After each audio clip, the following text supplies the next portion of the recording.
The original idea for the Vietnam Memorial in Hicksville was the brainchild of Ken Strafer, a class of '62 alumnus of Hicksville High School.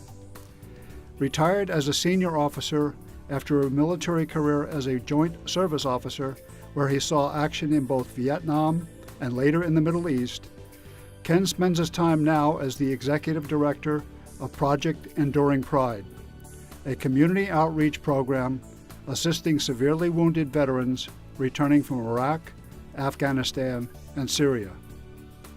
Through his charity, Ken has also donated the center plaque, which will be placed on the memorial.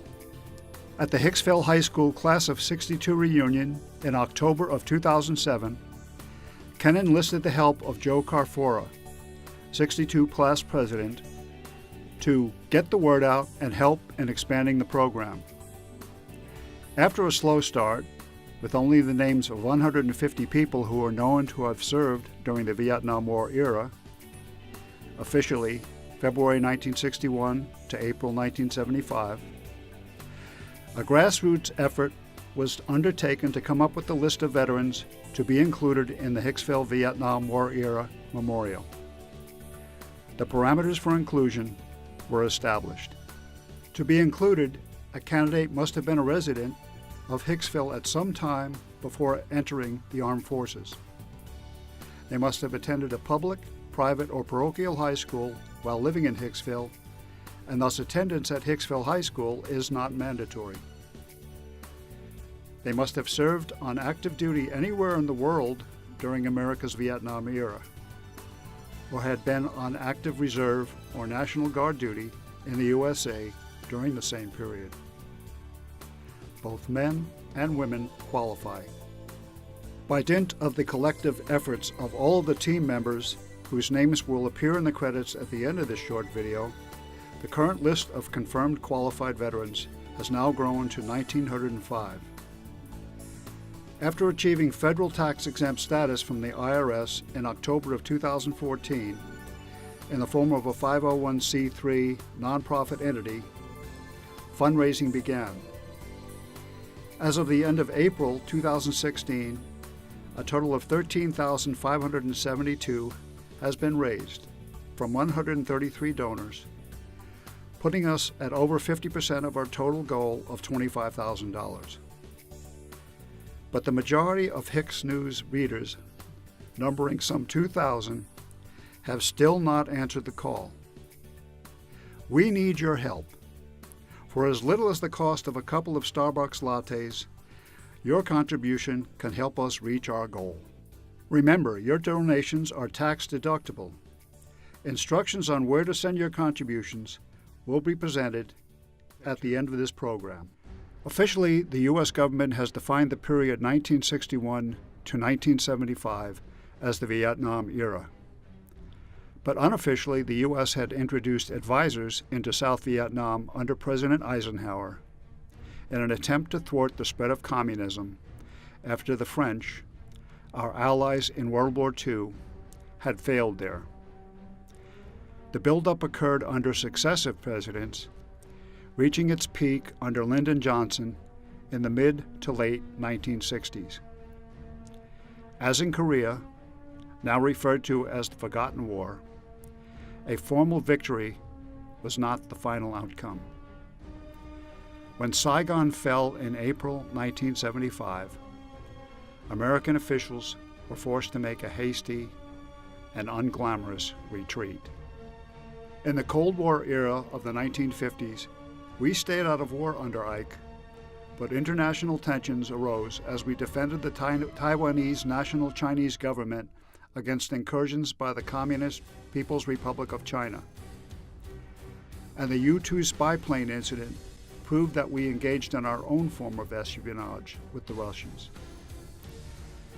Shortly after JFK's election, tensions escalated as the Cuban Missile Crisis occurred, and then the failed Bay of Pigs invasion. On a fateful day in November 1963, our president was assassinated, plunging the country into both mourning and bewilderment. In August of '64, President Lyndon Johnson used the Gulf of Tonkin resolution to further advance the cause against communist aggression in South Vietnam. By 1965, over 200,000 U.S. troops were sent to Vietnam.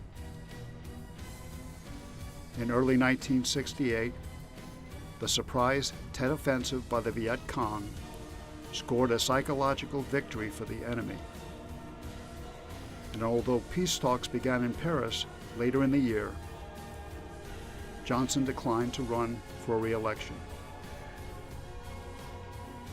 As the war drags on and becomes increasingly unpopular. After Nixon is elected president, the war escalates covertly into neighboring Cambodia. Protest against the increasingly unpopular war surge. Flags are burned, and the Kane Strait tragedy takes place. All of these are now a blur of distant history. These facts remain concerning the Vietnam-era soldiers, sailors, Marines, and airmen who served. 9,087,000 military personnel served, 9.7% of their generation. 3,403,100 served in the Southeast Asia Theater. 2,594,100 were in country. 7,484 women served in Vietnam. 6,250 of them as nurses. There were 47,378 hostile deaths, 10,800 non-hostile deaths. 61% of the men killed were 21 or younger. 303,704 were wounded, almost 100,000 disabled or severely disabled. And the aftermath of war. What we now acknowledge and understand more fully because of the Vietnam veterans. Post-traumatic stress disorder, contributing to higher rates of suicide, alcoholism and drug abuse, unemployment, homelessness, and criminal behavior, and the damage done by the use of herbicidal warfare in Vietnam, Agent Orange in particular. The VA now presumes that you were exposed to Agent Orange or other herbicides if you served in Vietnam any time between January 9, 1962 and May 7, 1975. A full list of those diseases or ailments can be found on the VA's public health website. Perhaps I don't speak for all Hicksville alumni who served in the military during the Vietnam War era. We all know it was a time filled with dissension. But we answered the call, as our fathers and uncles and cousins had done before us. Our return home was not often greeted with the same enthusiasm as theirs, however. And in our hearts, I believe we can faithfully say we served our country well. So a belated welcome home, by way of having my name appear on this memorial, is a welcome home to me. So won't you join us and help us honor all of those names, which will appear on the memorial. Memorial Project Treasurer Bill Walden is the present commander of the Hicksville VFW and was recently elected VFW Nassau County Commander for 2016-2017. If you have more questions about how or where to send your donation, email Bill at waldenusmc@aol.com. Won't you join us and help us honor all of those names, which will appear on the memorial.